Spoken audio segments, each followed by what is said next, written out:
እንዲህ ብዬ ጀምሬ አላቅም ቪዲዮ። ዛሬ ግን ለመጀመሪያ ምናልባትም ለመጨረሻ ጊዜ ሊሆን ይችላል እንዲህ ብዬ ልጀምር። የዶሮ ጭንቅላት ትንሽ ናት። የዶሮ ዓላማ ደግሞ መበተን ነው። ከምትበላው ምትበትነው ነው። እንዲህ አይነት ጭንቅላት ይዞ የሚመራ ለሀገርም ይመራል። በታኝ አፍራሽ። የኢትዮጵያ ሰማይ ስር ምን እየተካሄደ ነው? ባህል ማዕበል የሆነ መቅሰፍት በዓለም ላይ ይመጣል። ወንድና ወንድ የሚጋባባት፣ ሴትና ሴት የሚጋባባት። ሰላም ጤና ይስጥልን ውድና የተከበራችሁ የአዳም ቲዩብ ቤተሰቦች እንደምን ሰነበታችሁ? እኔ ደህና ነኝ፣ እግዚአብሔር ይመስገን።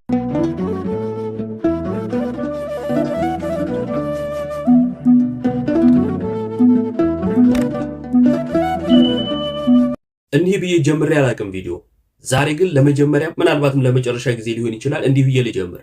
ኦርቶዶክሳውያን ሁላችሁ በተቻላችሁ መጠን ለብዙዎች ሼር አድርጉት፣ እስከ መጨረሻውም ስሙት። ይህ እጅግ በጣም አስፈላጊ ቪዲዮ ነው። ይህን ቪዲዮ እንድትመለከቱት ጋብዛችሁና መጨረሻ ላይ ለአባቶቻችን ለኛ ማለት ነው እንዲሁም ደግሞ ለፕሮቴስታንቱ ጥሪ ያቀርባሉ። እንዲሁም ደግሞ ምነግራችሁ አንድ ነገር አለ። በፕሮቴስታንቱ ዘንድ አሁን ላይ ያሉበት ሁኔታ ምን ደረጃ እንደደረሰ ማሳያም ስለሆነ ይህ ቪዲዮ ማለት ነው። እንደምትመለከቱት እስራኤል ወደፊት ብሏል። ክርስቲያን ነኝ የሚል አካውንት ነው ስሙ ከላይ አለ እና ክርስቲያን ነኝ ነው የሚለው። ፕሮቴስታንት ነው ልጁ። ብዙ ውይይቶች ላይ የገባ ኦርቶዶክሳውያንን በመሳደብ ነው የምናውቀው እና ፕሮቴስታንት ነው እና ለመሳደብ እንዲመቸው አይሁድ ነኝ እኔ ይላል። ግን ደግሞ ፕሮቴስታንታዊ ትምህርትን ዲፌንድ ሲያደርግ እናውቀዋለን። ለማንኛውም ተመልከቱ። ጊዮርጊስ ሊቀ ሰማዕታት እዚህ ጋር እንድትገነዘቡት ቪዲዮውን ማሳያችሁ ፕሮሞት እያደረግኩት ምናምን እንደዚህ አይነት ሐሳብ እንዳታነሱ ማለት ነው። አይደለም እኔ ከማሳያችሁ በበለጠ ቪዲዮዎቹ ቫይራል የወጡ ቪዲዮዎችም አሉት። ግን ይህ ትልቅ ማንቂያ ስለሆነ ነው እንድትመለከቱ የማደርገው። የሚፈቀደው 2 ይፈቀዳል። ተመልከቱ። ይህ ቪዲዮ 10,000 ምን አለው ላይክ አለው። 10,000 ሰው ወዶለታል። እንቀጥል። ብንጸድቅም ባንጸድቅም እንኳን ክርስቲያን ሆነ መቤቴ እንኳን ይሄኛው ደግሞ 17,000 ላይክ አለው። 17,000 ሰው ወዶለታል። የመቤቴ የነገርኩሽ እዚህ ጋር እንድትመለከቱት የምፈልገው ጽሑፍ አለ ላንብላችሁ። ምን ያህል በኦርቶዶክስ ጥላቻ እንደሰከሩ ማሳያ ነው። ኦርቶዶክስ ሴቶች ርካሽ ናቸው ምንለው በምክንያት ነው። ኦርቶዶክስ ለዓለማዊነት ምቹ የሆነ እምነት ነው። ቸርች ውስጥ ወንድ ከወንድ የሚያጋባ ፕሮቴስታንት ቸርች እንዳለ እያወቀ ብዙ ሌዝቢያን ጌይ የሆኑ በአደባባይ ኢየሱስ ይህን አልከለከለም ብለው ፓስተር የቤተክርስቲያን መሪ ሆነው ያሉ እንዳሉ እያወቅን ግን ደግሞ በቃ ራንደም የሆነ የተለቀቀ ቪዲዮ አንስቶ ነው እንዲህ የሚለው። ተክለ ሃይማኖት ጻድቅ ስም ያድናል ከመውደድ የተክለ ሃይማኖት ቅድስና እጅጉን በጣም የሚያስፈራው ዲያብሎስ በዚህ መልኩ ስራውን ያስፈጽማልና 14,000 ላይክ አለው። ተክለ ሃይማኖት ላይ እንዲህ ስለቀለዱ 14,000 ሰው ወዶለት ላይክ አድርጎለታል። ይህንን ይመስላል። አሁን ለአባቶቻችን እንዲሁም ደግሞ ለፕሮቴስታንቱ ጥሪ ላቀርብ። የመጀመሪያው ለአባቶቻችን ምንድነው እሱ መጨረሻችን? ሁሉም እየተነሳ ቤተክርስቲያን ይሳደባል። ሁሉም እየተነሳ ቅዱሳን ይሳደባል። ሁሉም እየተነሳ ጣዖት አምላኪ ናችሁ እያለ ስዕላቶቻችን ይቀዳል። ግን እየተደረገ ያለ ነገር የለም፣ ለውጥ የለም። ጩኸቱ ያለው ሚዲያ ላይ ነው። ጩኸቱ ያለው ምዕመናን ጋር ነው።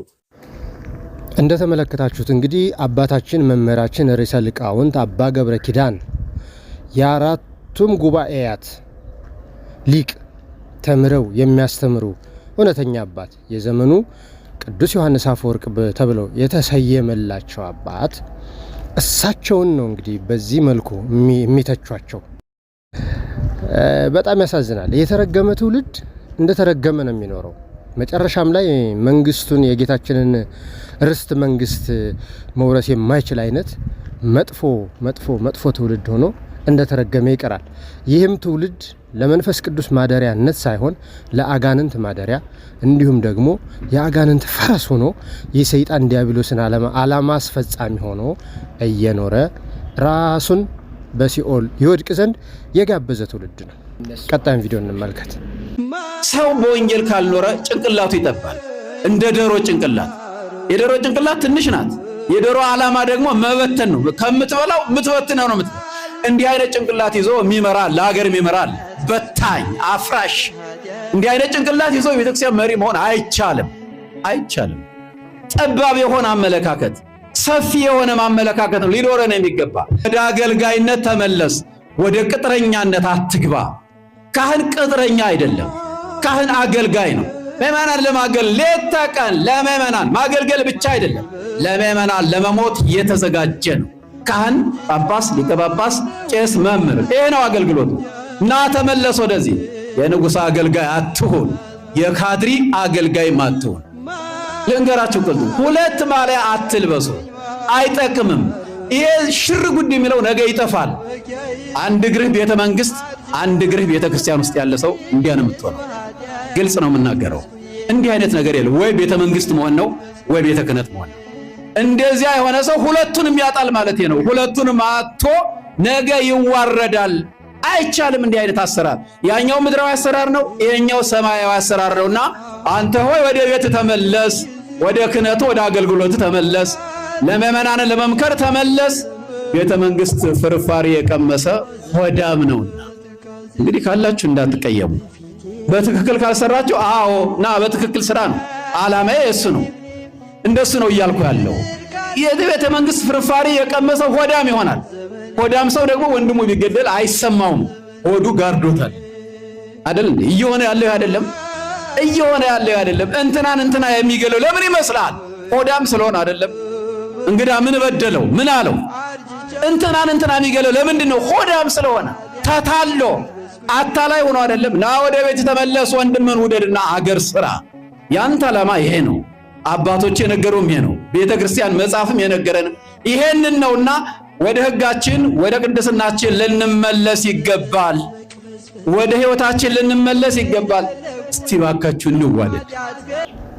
እንዲህ ነው የእውነት አባት ማለት እንደዚህ ነው። የእውነት መምህር ማለት እንደዚህ ነው። ሐዋርያዊ ተልእኮ መወጣት ማለት እንደዚህ ነው። ክርስቶስ ኢየሱስ እውነት እንደሆነ ሁሉ የእውነተኛው የኢየሱስ ክርስቶስ ተከታዮች ሆነው ሐዋርያት እውነትን መስክረው ሰማዕትነትን አግኝተዋልና እኒህ መምህር አባታችን እድሜና ጸጋውን ያብዛላችሁ ላለሁ። እውነቱን ተናግሮ የመሸበት ማደር እውነታቸውን ነው። ደግሞ አንዴ ቤተ መንግሥት አንዴ ቤተ ክህነት፣ ሁለቱ ሲጀመር የተለያዩ ዓለማት ናቸው።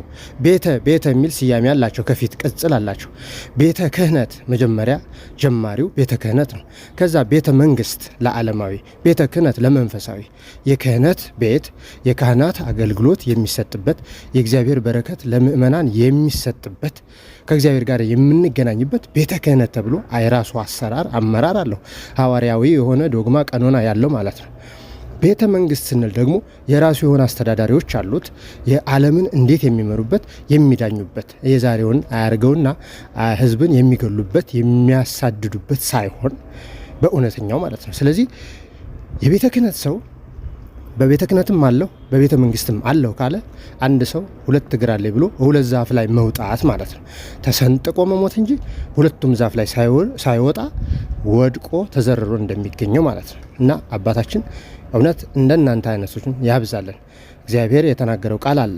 አንዲትን ሀገር አንዲትን ሃይማኖት ያላንድ መምህር ያላንድ አስተዳዳሪ አልተዋትም ባለው ቃል ኪዳን መሰረት እንዲህ አይነት እውነተኛ አባቶች ደግሞ እንዳሉን ስመለከት በጣም እጽናናለሁ። ቀጣዩን ቪዲዮ እንመልከት። ማዕበል የሆነ መቅሰፍት በዓለም ላይ ይመጣል። ወንድና ወንድ የሚጋባባት፣ ሴትና ሴት የሚጋባባት፣ በቋንቋ በብሔር በጎሳ የሚባላባት የዚችን ዓለም ነገር እግዚአብሔር ይፈትነዋልና በቀነት ታው አጥቅ ስለዚህ በደንብ አድርገህ ስማኝ። ይሄንን ቄሱ ማምለጥ አይችልም። 4 ኪሎ ያለው አባ ማቲያስ ማምለጥ አይችልም። እኔም ለእግዚአብሔር ታማኝ ካልሆንኩ እኔ ማምለጥ አልችልም። ቦታና ሰው ለይቶ ሳይሆን ንስሐ የገባና የሚባለውን ነገር ያደረገ ግን ከዚህ ነገር ያመልጣል። በደንብ አድርገህ ስማኝ። ማዕት ተው እናንተ ባላችሁ መልእክቱን ብቻ ስሙ። ምናልባት ባህታዊ ማዕት እያወራብን ነው ብለህ ከሆነ የመገናኛ አደባባይ ይመስክር። ኮሮና ከመምጣቱ በፊት ስናስተምር በእንቶክ ነው ቲክቶክ የሚባል ለቃችሁት ዓለም እየተቀባበለው ስለነበረ አሁንም በደንብ አድርገህ ስማኝ። በተአምር አንተ እንድታመሰግነኝ ውሸት አልዋሽም። ሁለተኛው ከሌሊቱ 9 ሰዓት ስንት ሰዓት? 9 ሰዓት አልተሰማኝም። 9 ሰዓት መልክ ቀላብረን ሳናይ ዓለም እየተዘባበተብን ወንጌል የምናገለግልለት እግዚአብሔር ስለ ልብሳችን መቆሸሽ ማደሪያ ሳይኖረን የምንሰብከው እግዚአብሔር ቃል ኪዳኑን ይጠብቃል። እግዚአብሔር አይዋሽም በሉ።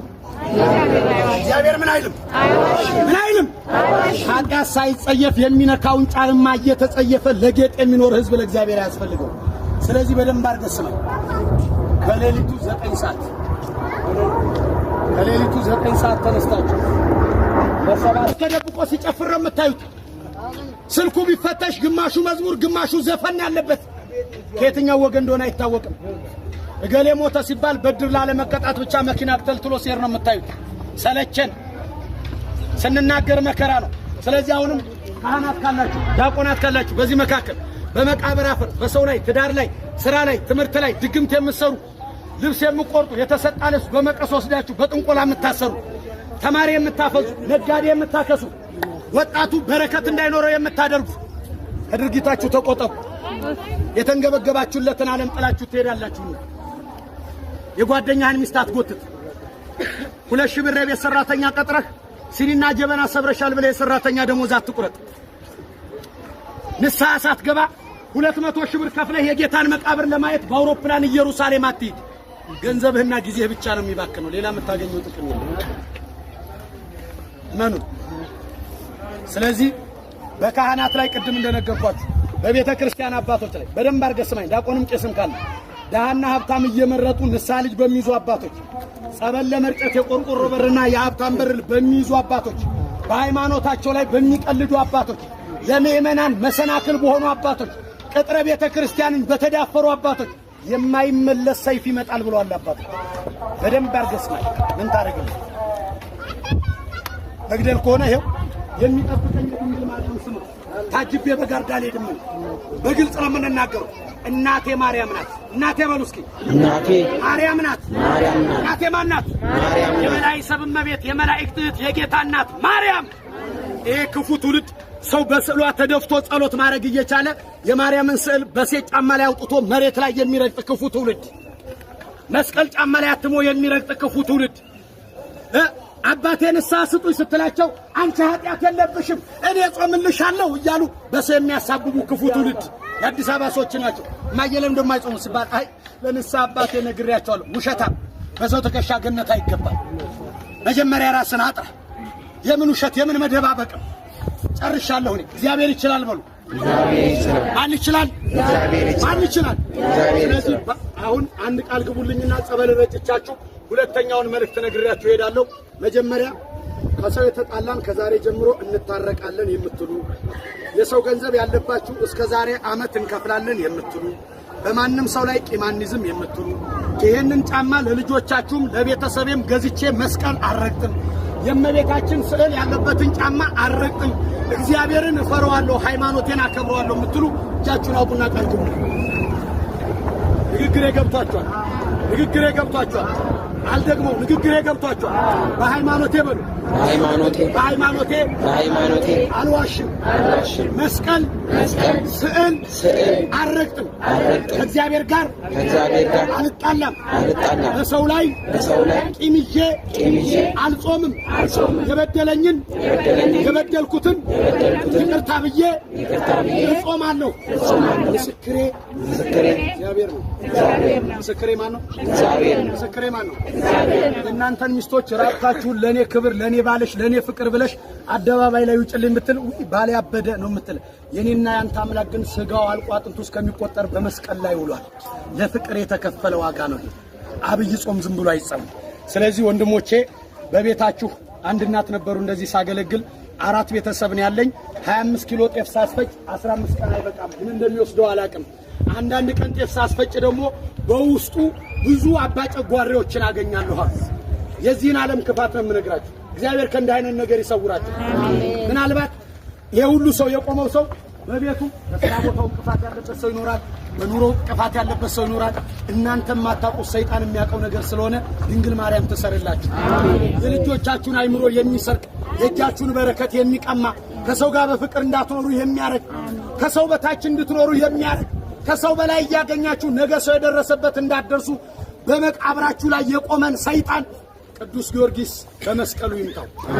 ከዛሬ ጀምሮ ሳትታመሙ ሳትቸገሩ ይህን ዘመን በሰላም እለፉት።